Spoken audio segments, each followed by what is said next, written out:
Thanks, Oscar, for the kind introduction. So it's a real delight to be here to talk to you all. Thanks very much for making it to the outer parts of Bristol, all the way here. I mean, I've never been here before. It's nice to speak in such a lovely environment. So when I was asked to give a talk, I wondered for a while about what it might be that I'd tell you. And the options were, should I talk about my research in programming languages, and maybe that would be something that would interest people here. And the other option was to talk about computer science in general. And I went for the latter option because what I want to present is essentially some of the stuff that's interested me since I was a kid, stuff that brought me into computer science in the first place, where I thought, hey, this is interesting and this is cool and I want to do that and I learn how to do that kind of thing. So it won't be about programming languages per se. It'll be much more about just cool things you can do with your computer. And so the title of this talk, God Doesn't Play Dice with the Digital World, is actually a play on a much grander quote by Einstein. Einstein said, God doesn't play dice with the world. And what he was getting at there was his frustration with the quantum world. So essentially, he's a physicist and he's working on models of the world and how the world can be predicted by a series of equations and how these things work out in practice and all the details of that. But at the heart of quantum computing is this law that says something along the lines of either you need to give up determinism or you need to give up locality. So in other words, either the world is made up of randomness, or there's randomness at the heart of the world, or for some reason we just can't predict what's going to happen because stuff can affect the system from the outside in a way that we can't model very easily. So both of those options aren't very satisfactory to a physicist, and Einstein didn't like this idea. And he said, God doesn't play dice with the world. He didn't like to accept that non-determinism was somewhere where we could have. So I'm thinking about the digital world and what that actually means. When I say the digital world, I'm talking about stuff that you can model on your computer. And so where do I start if we're talking about the creation of entire worlds? Well, I thought I'd start at the beginning. In the beginning, God created the heavens and the earth. And I had maybe plans of creating a whole simulation of the world, starting with the oceans and the ground and all that, but I only had a few weeks to prepare this talk, so there was no way that was going to happen. So instead, I sort of turned to common stuff, that is to say, computer games. And computer games have ruled the world for quite some time, and things have become quite complicated. And in 2011, man created Minecraft, which I'm sure many of you here will have played. So for those of you who have not played Minecraft, the graphics are intentionally blocky. They could have been much better than this, but they would not. And the idea with Minecraft is that you can create entire worlds and planets brick by brick, laying out exactly what each brick is, whether that be sort of the seas or the earth or clouds or what have you. And part of Minecraft's beauty, I think, although I've never played it, is that you can walk around this sort of infinite terrain in a particular direction and see things like hills and seas and coastlines, etc.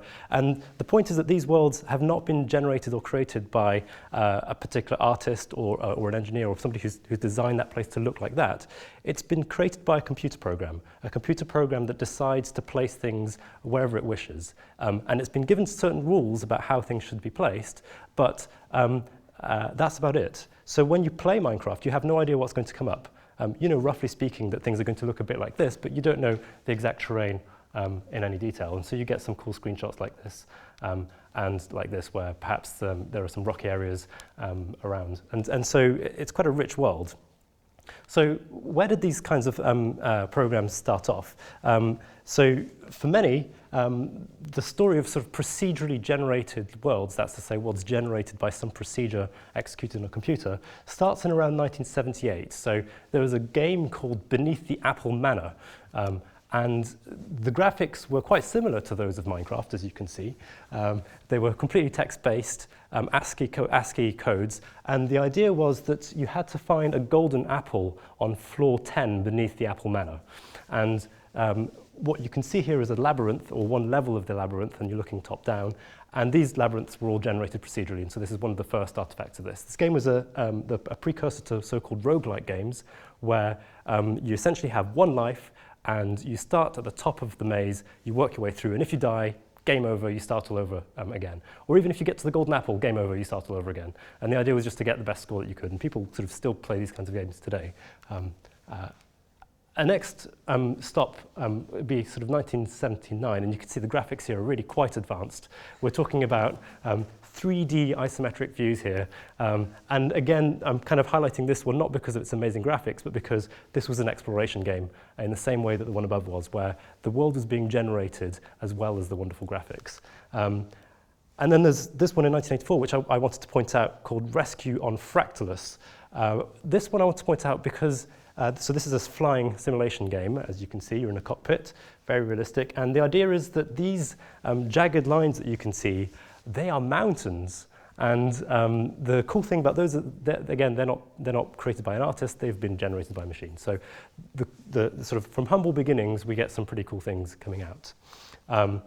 Cool things being Spore in 2008, which was the new era of procedurally generated games. And it was a bit of a flop in the end, I think. But the idea was that you could create, it was made by Maxis, the people who made The Sims. And this was, for a while, internally, I'm told, named Sim Everything. And it didn't end up being Sim Everything. It was kind of sim your own planet and sim your own species in some sense. And you could make these things grow from single cell things into larger creatures. And again, all of that was procedurally generated, all done by some machine, some algorithm sitting in the background, deciding how things should work out. To a more recent age, 2016, so that's this year, there will apparently be the release of a game called No Man's Sky. And this has sort of made big news in the gaming industry because, again, of procedural generation, but it takes things to a whole new scale. You start off with a model of a universe where you've got a whole bunch of stars and you've got sort of galaxies, and every one of these little white dots is a star system that you can visit. So you can sort of fly in from this universe perspective, and in live time, you can fly into a particular solar system. You can encounter all kinds of spaceships, and planets, and you can dive into a planet there and then, fly down and see terrains like this. And then you might notice that these things are actually dinosaurs, and actually all these animals are being populated and created on the fly. So new species are being generated when you encounter them. So all of that, from the planets, the universe itself, to all of the animals, the way the animals walk and where they are, that's all being generated on the fly. So what's the trick behind all of this? How is it possible? I mean, if you think about how we might do this very naively, how much memory could this possibly take? If you're taking a picture of every sort of blade of grass and every rock and a mountain, every part of the universe, that would take loads and loads of memory, and you wouldn't fit it on your single laptop. But these games are creating entire universes, and they can fit on your PC, and you can run these things. So there's some kind of trick going on, and that's sort of what we're going to be looking at. So these digital worlds are created essentially as a combination of two things. They are a combination of noise on the one hand, and I'll define that in a while, and on the other hand, fractals. So these two things put together is what gives you the kind of richness that we're talking about for these worlds. And before I talk about those, I wanted to just talk a little bit about what I mean by random. So when we say random, we usually think about numbers that are quite arbitrary. And in Amazon, you can go and buy this book. This book is called 1,000,000 Random Digits with 100,000 Normal Deviates. And you can look through this book and see all kinds of random numbers. Isn't that great? And if you look at the reviews, they're quite interesting, these reviews. They say things like, so 4 stars, almost perfect. Such a terrific reference work, but with so many terrific random digits, it's a shame they didn't sort them to make it easier to find the one you're looking for. 1 star, sloppy. The book is a promising reference concept, but the execution is somewhat sloppy. Whatever generator they used was not fully tested. The bulk of each page seems random enough. However, at the lower left and lower right of alternate pages, the number is found to increment directly. And then another one, quite the opposite of random when viewed globally. At first, I was overjoyed when I received my copy of this book. However, when an enemy in my department showed me her copy, I found they were opposite of random. They were identical. So, okay, so what is it that we mean by random exactly? Well, maybe we mean random as this. So here is what I call a program. It's a very small program. So at the top, we can see that the name of the program is random. And this little colon here tells me what this program is going to do. And what this program does is it returns an integer. And in this case, we say random equals 7, which means whenever you ask random for a random number, it gives you the random number 7. And that's it. All right? So There is a bit of a problem. This always produces the same number. I wouldn't think of this as being terribly random. So maybe we could advance the technology a little bit and think about how else we can make random numbers. So what we can do is come up with a slightly more complicated version of random. So random now takes as an input an integer and produces as its output a different integer, a random number. So here we go. We'll call the number coming in the seed. And the idea is that this seed will plant a sort of random value which we can use to build the next random value, and so on and so forth. So the next random value will be a new seed that we use in the program, and so that's going to be our source of randomness in some sense. So what does this random do? Well, it takes a seed and it produces 7 times the seed. So if you say random with a seed of 1, it will say 7, and then if you use that number 7 as your next seed, then it'll say 49, and if you use that next seed, then you make 343. So we get sorts of random numbers, right? 7, 49, 343, not really. The problem is that, well, this doesn't produce certain numbers, it's really predictable, this is just a terrible random number generator. They always increase, there are all kinds of things that we could say that are wrong with this.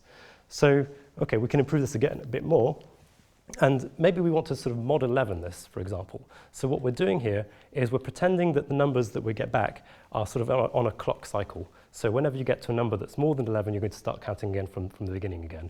And so random of 1 is 7, random of 7 is 5, and round we go until eventually we hit something like random of 8 equals 1, and we go back to the top again. So this is random, right? We've got the sequence 7, 5, 2, 3, 10, 4, 6, 9, 8, 1. Random. Except, again, this isn't very satisfactory as a random sequence. I mean, it hits the idea that we're using all the numbers from 1 to 10, so maybe that's random.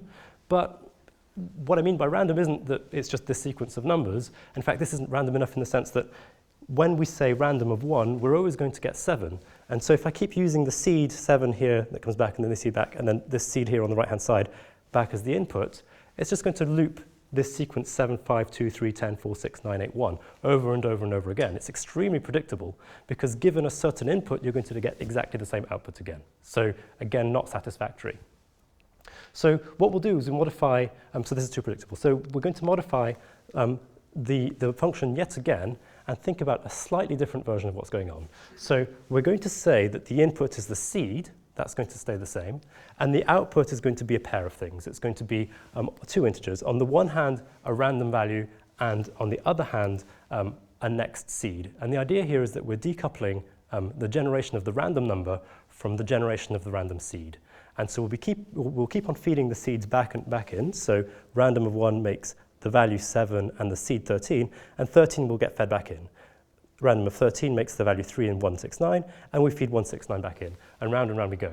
And the idea is that now our random sequence is going to look like 7, 3, 6, 7, 7, 4, and we're getting the repetition of 7, but just because you had a 7 last time doesn't mean you can predict what the next number is going to be, which you could in the last way of doing randomness. So this is in some sense much better because you're not getting the same sequence of numbers over and over again. It will repeat at some point, but it's much less predictable.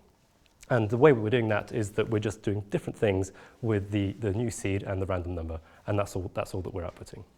So that's better. And it's better, but it's by no means perfect. There are much more advanced ways of producing random numbers than we're doing here.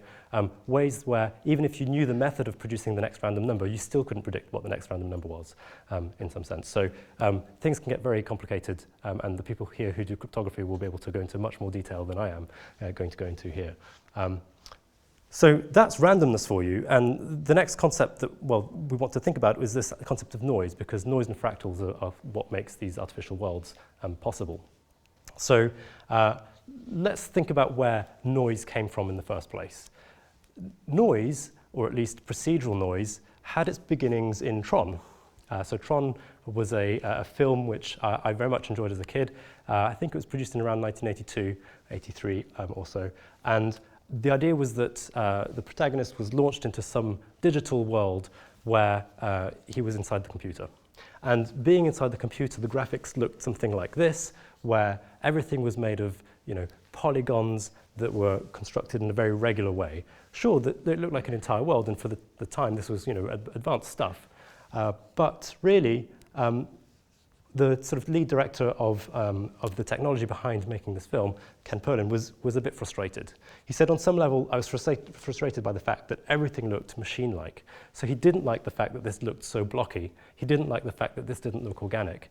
And it was at this period when he was making this film that he started thinking, how can we make computers create things that look a bit more organic, a bit more like the stuff that we see in the real world? So the idea that he had was to make this thing called Perlin noise.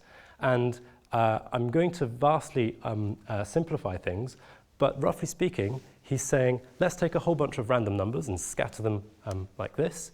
And between each of these random numbers, so the way to view this is, we're looking at a hill starting on the left-hand side, moving across to the right-hand side. And we can connect the dots, and if we connect those dots in a smooth way, then you'll get something like this. And this is the idea that he had, that you can kind of build terrains in this particular way. And you can imagine not just plotting dots on a one-dimensional graph, but rather on a two-dimensional plane, and then you're trying to smooth around those points as you go through. And the trick around Perlin noise was really how he did that smoothing off. And so he wanted to have nice terrains that kind of bounced around, a bit like Teletubby Land, where the hills were very, very smooth. And that's what he accomplished. The problem that we need to think about, though, when we're doing this and generating hills in this way, is if these values really are random, then if you're at, say, location 10 on your path, then the height at location 10 will sort of be randomly generated every time. So sometimes it'll be, the height will be 0.5, and the next time it could be 0.7, the next time it could be 0.3. It would bounce around. So even though you're looking at the same location, if that point of space is randomly generated, if the height is randomly generated, then what you're going to do is when you walk around and go back to the point where you began, well, the ground will have shifted and changed, and it won't be the original scene that you were at. So the problem is that if every value where you're walking around really is random, then you're not really looking at normal geometry. If I walk across one part of the room and come back again, I would expect the ground to be roughly the same height. And that's not what would happen if we were using random values. So the solution that Ken came up with was to use your particular position as your seed. So rather than using the sequence of moves that you've made to get to where you are as your random seed, he used the position that you're currently at as the seed. So what that means is when you're at a particular place, even though a random value is being generated, the seed is remaining exactly the same, which means it's the same random value as you had before. So the terrain doesn't randomly change. Actually, it's a random value, but it's the same random value at the same particular position. And so this allowed him to create worlds where you could walk away and walk back again, and you'd remain at the same, and you'd come back to what you'd feel like being the same place.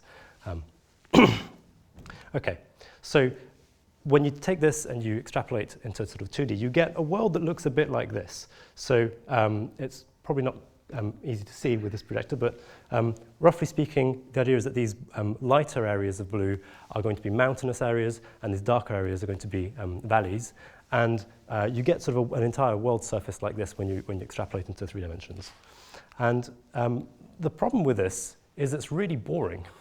It's really boring because the world just sort of undulates back and forward, and there's no kind of detail here. There's nothing interesting to look at. If we look around at our planet, there's all kinds of detail when you're walking around outside.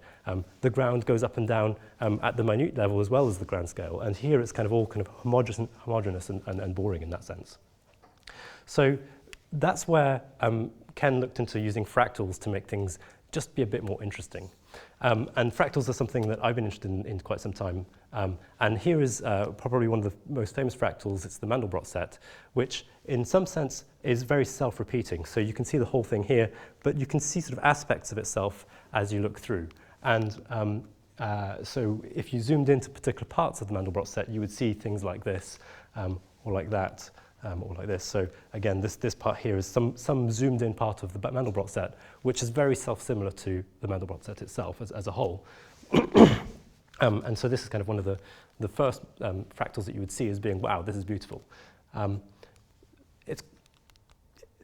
It's sort of related to the question of the coastline paradox. So the question here is, if you wanted to know how big the coastline of Britain was, or how many miles you'd have to travel to walk all the way around the coastline of Britain, what would the answer to that question be?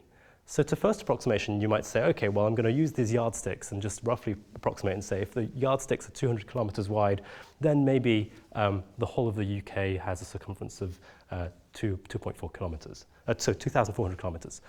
Fine. But what if you took a slightly smaller unit? What if you did a 50-kilometer thing? And, well, it turns out that the length around the UK is now 3,400 kilometers, so this has gone up by quite some margin. And so when people calculate the perimeter of the UK, I'm not too sure what they're talking about because I don't know how they're doing it. It could, in fact, be a lot bigger than this. And in fact, I'm not too sure what the upper bound of it could possibly be. Because you could imagine this yardstick not being 50 kilometers wide, but a kilometer or maybe a meter or a centimeter or a millimeter wide. How big is this number going to be when you start going round and round and round? Well, here's part of the answer. There are these things called Koch curves, which start off as single lines. So you've got a single line that starts like this. And the idea is that I'm going to replace each line with a line that has a kink in it, like that. So I'm going to just stick a little triangle where there used to be a flat line. And so everywhere where there's a flat line, I'm going to do that one more time. So pop, it comes out like this. And then I'm going to do that one more time again, and again, and again, and so on. And eventually I'll get something that looks a bit like this, but in much more detail than what's here. So this is an example of a fractal because it's self-similar. As you zoom into a particular part of this curve, it'll look like the outer part. So how do we define one of these things in a computer? It's not too difficult. What you can say is you can say, well, look, at the first iteration, 0, all I need to do is go forward one like this. At any other iteration, so if I want to go into a further level of detail, what am I going to do? Well, I'm going to look at this middle section and look at the angles between these things. So here, it's as if I started walking here on the left-hand side and walking to the right, and then I want to, at this point, to turn left by 60 degrees. Then I walk forward, and here I turn right by 120 degrees. I walk forward, and then I turn left by 60 degrees. So what I'm saying is, actually, I want to turn left by 60, turn right by 120, and turn left again by 60. And what's all this stuff in the middle? Well, actually, rather than just being straight lines here, I want to call Koch again, but with one value less than it was before. So this thing gets more and more detailed as we go down. And so this definition here says, do the flake one level down, the curve one level down than it used to be, and then turn, and then do the next one level down than it used to be, and so on and so on and so on. So we're getting a recursive function that calls itself and gets more and more complicated as you go down, but in the same kind of way. So we might be interested in asking ourselves the question, well, what is the perimeter of this thing, or how long is this line, this curve that we've just defined? I mean, familiar shapes have finite area and perimeter, so a square has an area of 9, and perimeter of 12 if it looks like this. If you have a 3, 4, 5 triangle, then the area is 6 and the perimeter is 12. If you have a circle, then you have some area and you have some perimeter attached to that. Fine. So what about this curve, this snowflake thing that I'm trying to look at? So you've got the straight line and you've got the kink to one just once, and then you've got the next version and so on. What if we started just counting the length of these things? I mean, the area is clearly bounded by something. It's less than some value, less than a 1 by 1 by 1 square. But what about the length of this thing? So if we just plot here the segment length, so these things get smaller by a third at each iteration, and the number of segments, we're just counting how many times we're drawing lines, and the total length, then we get something like this. And you can see the total length is going up. And in fact, if you keep on going up, so what happens if you did this 10 times, you get 13 or so. 25 times you get almost 1,000. 50 times it's some large number, and then 100 times it's a really very large number. And as it turns out, the length of this curve, as you approach infinite ends, itself tends to infinity. So even though we have a curve that sits in finite space with finite area under the curve, it has an infinite length. So back to the coastline paradox, how long is the coastline of the UK? Well, I'm not sure. Is it infinite? Can we have infinitely small measurements around every grain of sand and every little detail? Probably not, and it would be quite a hard exercise anyway. But it certainly tends towards infinity, and that's sort of an interesting point in itself. So actually, the whole discussion about the UK or at least coastlines and how big are the coastlines was first discussed by Benoit Mandelbrot, whose name is attached to that picture that we had at the beginning. And he likes to say, or at least he said, bottomless wonders spring from simple rules which are repeated without end. So you get these really fascinating behaviors or fascinating looking pictures from very simple things that you just keep on repeating time and time again. So one joke that I quite like regarding Mandelbrot is his name is Benoit B. Mandelbrot. And you might wonder what the B in Mandelbrot stands for, and Benoit B. Mandelbrot stands for. And if you look and think hard, but maybe not too hard, you'll notice that B could stand for Benoit B. Mandelbrot, which then the B would stand for Benoit B. Mandelbrot. And then you get the picture. So anyway, silly joke. So how are these worlds created? So these worlds are created by noise and fractals interacting in some interesting way. I've talked about noise and how these random values walk around, allow you to create surfaces, and they were a bit boring. And fractals give you sort of this very interesting geometry. So how do the two get put together? Well, the idea is that you start off with some lines, some values dotted around in some random way. And if you increase the number of dots that you're plotting as you go down this axis, let's say you start off with just say 10 dots, and then you create 20, then 40, and so on as you go down, then you're going to get more and more jagged lines as you go downwards. But if you add then these two curves together, you'll end up with something that looks like this. And if you add these three together, you'll get this. If you add these four, you'll get this. And if you add all of them together, you'll get something like this. Where the terrain on the bottom right-hand side here is much more interesting than just a kind of plain old Teletubby land. It's something that has nooks and crannies and all sorts of details and features that make it look much more interesting. And that's sort of the secret to lots of these procedurally generated universes, is that they're making it so that the more closely you look at something, the more detailed it becomes. And you can keep on looking closer, and it will keep on getting more detailed, because what they're doing is they're adding more and more detail in this exact manner. So when Ken did this, he started off with the simple noise here on the top left, and then by changing the way that he adds these different layers together, these sort of bits of procedural noise, he ends up with these pretty cool looking surfaces. This one here looking like marble and all kinds of different effects that he has. And that's something that he wrote about. But he was much more interested not in sort of creating worlds, although this slide might look like he was interested in creating different textures. So how do you make a marble texture, or how do you make a texture that looks a bit like fire, that sort of thing.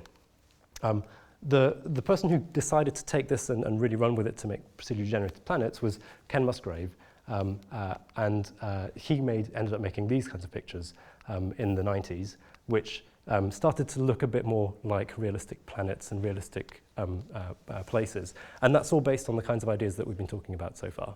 So that's something that's well worth exploring if you're interested in these kinds of things. And I certainly had a lot of fun when I was a kid. So changing tack slightly, we've seen very roughly how you can create an entire planet surface out of these simple rules. But what about life? What about things that are a bit less predictable than just ground? I mean, the worlds that we've been dealing with so far have been planets where you kind of walk around and things never change, things never move around. You can make it so that things change with respect to time, so that the places sort of slowly, the continents could drift slowly as time proceeds. That's easy enough to do, using all the techniques we talked about. But what about creatures? What about things that can move or things that can replicate? What about real things that can change in time in a way where you can't predict in advance? So the first thing that comes to my mind is the game of life. And when I talked to my wife about the game of life, the first thing that came to her mind was this game of life, which is a great game of life, but not the game of life I had in mind. This is a great board game from the, I don't know, maybe the 80s. But the one I'm thinking of was the Conway's game of life, which is rather quite different. So Conway's game of life is quite a simple game. It's a game involving a two-dimensional grid like this, and a whole bunch of different stones on that grid. So here we have 5 stones, and the idea is that these 5 stones are going to move around the grid or change as time evolves based on a few very simple rules. So the rules go something like this. First, there's the rule of isolation, which is to say, if you have a stone in a particular place and it has less than 2 neighbors, then it will die. So here are some examples of stones in this situation. So this one, if you look at the 8 neighbors that surround it, there are none. So this one is marked to die in the next round. If you look at these 2, they each have 1, and so they're marked to die in the next round. So I'll mark that with a square and say these are going to die off. So in the next round, in the next iteration of this world, bang, they're gone. So that's the first rule. The second rule is replication. So the idea here is, if you look at the empty squares in this board, if you have exactly 3 neighbors, then, well, something will come to life because it's a prosperous region, okay? So there are all kinds of places where you have 3. Let's first deal with the isolated neighbors. So the ones that are isolated in this diagram are these ones, but the ones that will benefit from replication are these empty squares where they have exactly 3 neighbors. And so in the next iteration, the isolation is going to happen and the replication is going to happen as well. Both of these things will happen at once. And so what you get is the world's going to change from what it is now into this. So we have suddenly things are flipping around and changing, which is quite interesting in itself. And then there's one more rule that Conway came up with, which was the idea of suffocation. So what happens if there are too many neighbors? What if the resources are too contended for in a particular region? So we have these 2 stones which are isolated. These are the points that are replicated. And then suffocation means that you have greater than 3 neighbors. So each of these marked blue squares have got more than 3 neighbors, and so they will die off in the next round. So with these different rules, what you end up is with, this is the state of the markings, and in the next round, everything is going to flip around and you're going to get something like this. So that's what the state looks like. And again, you can apply the same 3 rules to this new state. So again, you can identify where everything is, and that changes again, and you get a whole new sequence of things. So starting from what we start with, going back to what we started with, it was something like this, and then if we apply the rules once, we get this, and if we apply again, we get this. Conway designed these rules over the period of several months, and he designed these rules in such a way that it was very difficult to predict how things would evolve over time. He had simpler rules or different rules to start off with where eventually all of the stones would die off all of the time. He had other rules where the stones would suddenly grow very crazily and explosively. And this was the set of rules that he chose because he couldn't work out very easily what was going to happen when these things were launched off. And so there were all kinds of questions that he asked when he had this. So he said, can things move infinitely in any direction? Is it possible to have, some kind of lifelike thing that spreads off in an arbitrary way? And the answer to that was posted something like a month after he asked it on the internet. Somebody said, yes, here's the answer, and you can make these things called gliders, which sort of float across in some direction. Then the other question was, can the number of live cells increase? Is it possible to have something not just that glides, but sort of produces children, and for that thing to increase? And again, the answer is yes, that's very possible, no problem. And then he asked the question something like, will the game go on forever or halt? So is it going to be the case that eventually these stones are going to repeat themselves in some sense, that the pattern is very predictable in some cyclic way? Or maybe things are going to just stop at some point and that will be the end of the story. What exactly could happen? Is there a way of predicting this? And people scratched their heads and no answer came. So no answer came until they realized that you could model the game of life or you could use the game of life to model a Turing machine. So I'm sure that not everyone here knows what a Turing machine is. A Turing machine is really related to the idea of computation. So we should probably look at that before we understand what that result means. So what do I mean by computation? Well, there's this saying. It says that computer science is no more about computers than astronomy is about telescopes, which Michael Fellows once said. So the analogy here is people like astronomy, and that's great, and they're exploring the stars and the origins of the universe, and they use telescopes to do that. Great. But these people are using telescopes as a tool to explore something much grander. And in computer science, it's very often easy to misidentify people as being interested in computers for the computer's sake themselves, when actually they might also be interested in something more grand than that in some sense. What you can do with them, the nature of computation itself.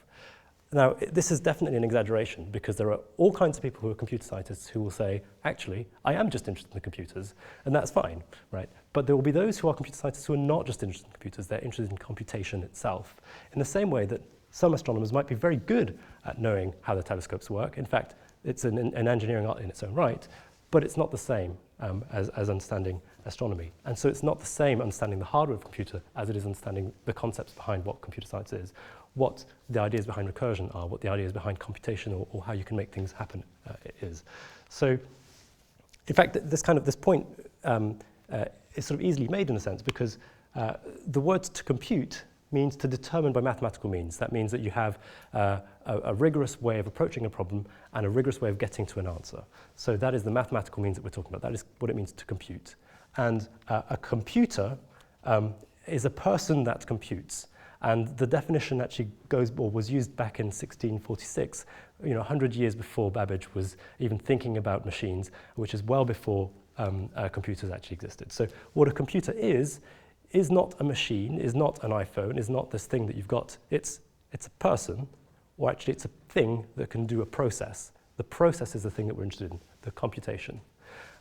So Alan Turing invented the so-called Turing machine in 1936. Again, this is predating when actual machines were invented.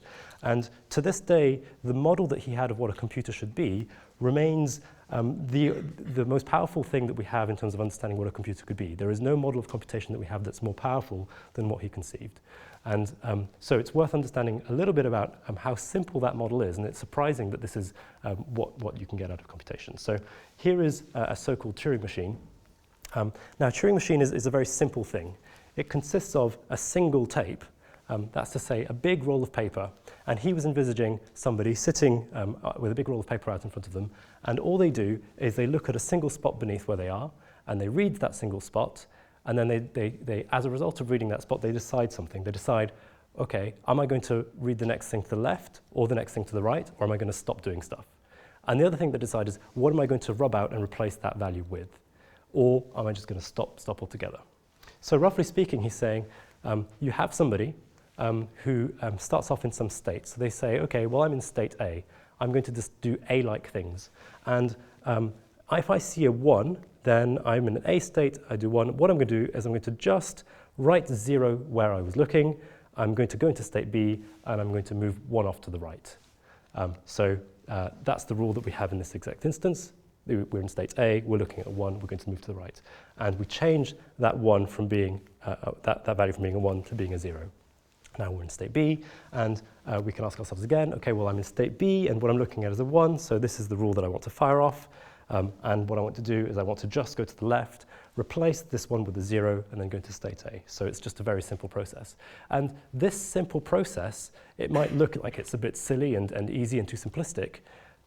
Actually is enough to model everything that's going on in any computer you've ever encountered, and in fact, any computer you ever will encounter. So even though this thing is remarkably simple, the beauty is in that simplicity, because now that we have a very simple model of the world, or of computation, analyzing this model will be enough to analyze any computer that could ever come into existence. So we could follow a few more rules and see what's going on. And I was in a train once talking to somebody, and what he asked me was, he said, oh, so you're a computer scientist. We chatted, and he said, well, computers are getting more and more powerful. Can they do anything? And how about tell the future? One day will Google be able to do that? And the answer that Turing would give would be no. There are limitations. Even if you had a computer with infinite memory and infinite time, there are still things that the computer can't do. So very briefly, there's this thing called the halting problem, which Turing identified as something that computers cannot and could never do. No matter how powerful, no matter how fast, no matter how much memory you throw at them, they will fail at this problem. So let's get a feel for what this looks like. So this little square here represents a computer. It's a computer called eval. And what it does is it takes arithmetic operations like 3 plus 4, and it evaluates that, and it tells you the answer is, in this case, 7. Or you could give it 3 times 14 and evaluate that, and it will give you 42. Okay, so it's a nice little machine. You give it some arithmetic stuff, and it produces answers. Fine. Here's a slightly different machine. It's called halt. And whatever input you give it, if it's 3 plus 4 or 3 times 14 or whatever you like, all it will do is it will stop and say done. It's not going to do anything interesting apart from that. And the last computer that you have is a computer that's called loop, and you give it some input, and what it's going to do is it's going to loop forever. That's to say it's just going to get very, very hot but never give you an answer. And it's just going to turn and turn and turn and turn. It's like the progress bar that never ends. So can computers compute anything? Well, here's a computer that Turing identified as not being possible to create. The idea is it identifies programs that will stop or not. It's called the machine that determines whether something halts. So it takes as its input a program. So it actually takes another machine in as its input, or a description of a machine. Think of that as being the blueprint. And it executes that blueprint on the given input that it has. And it decides whether or not the machine that is taken in as input will halt or not. Will it stop computing at some point, or will it carry on forever and loop? So can we build an H like this? Well, suppose we did, right? Well, if we gave it eval of 3 plus 4, the answer to that would be yes. That does halt. It gives you the answer 7. So the H doesn't really care what the answer is. It just cares about whether or not this process finishes. If you gave this program H the halt, regardless of the input, it would always just say, yes, that's the end. This thing halts. And if you give this thing loop, regardless of the input, it would say, no, this thing doesn't halt. It carries on forever. So can it do anything? Well, we're not sure if we can build one of these H's yet. But there's a proof that we can't. And it looks like this. Suppose we start with an H machine like this. And if the H machine says yes, then we're going to loop forever. And if the H machine says no, then we're going to halt and say we're done. So what I'm going to do is I'm going to wrap that whole thing inside a box and say, this is my computer, and it's called the H plus machine. And the H plus machine takes in some program, takes in some input, feeds it through this thing, and then if H decides that the program will halt, then H plus will loop, which is a bit weird. And if H decides that this thing does not halt, then H plus will halt, right? So it's a bit backwards in that sense. So what happens when we feed H plus to H plus? That's the question. Okay, so we're one of two cases. Either when you feed H plus to H, it says yes, this thing stops, or when you feed it to self, it will say no. One or the other. There can be no other options. So let's pretend that we want the first one. Well, let's see if that could be possibly the case. So we're going to feed H plus into this machine, and we know that this H is going to say yes. And so because it says yes, this thing loops. But hang on a minute. Because this thing is looping, that means it's not halting, which means that the answer of this H should have been no. So we have a bit of a problem. We're in a contradictory state. It can't be the case that this H says yes here. So bang, that's no good, right? So what about the other option? The other option is, okay, we feed this thing into itself, and then what do we get? Well, exactly the same situation happens. So let's play that through. This machine will say no when you say H plus. That means that this thing's going to say no. This thing does not halt, and as a result, it will halt. But the thing is that we just promised that it shouldn't halt, so we're in trouble. And because we're in trouble in both cases, this is a complete catastrophe, right? And it's a catastrophe that we can't recover from, and there is no way we could ever have a computer that does this. So that's sort of the end of what I want to say on the technical side. And it's that, in some sense, even if you have rules as simple as the game of life in your computer, you can't get answers to things like the halting problem. You can't predict whether or not a system will halt. There are certain machines that you cannot create. So, you know, Einstein said God doesn't play dice with the digital world, and I wonder, what could God do if he had infinite computing power and look at our world? So we've looked at sort of the digital world, but what about our world?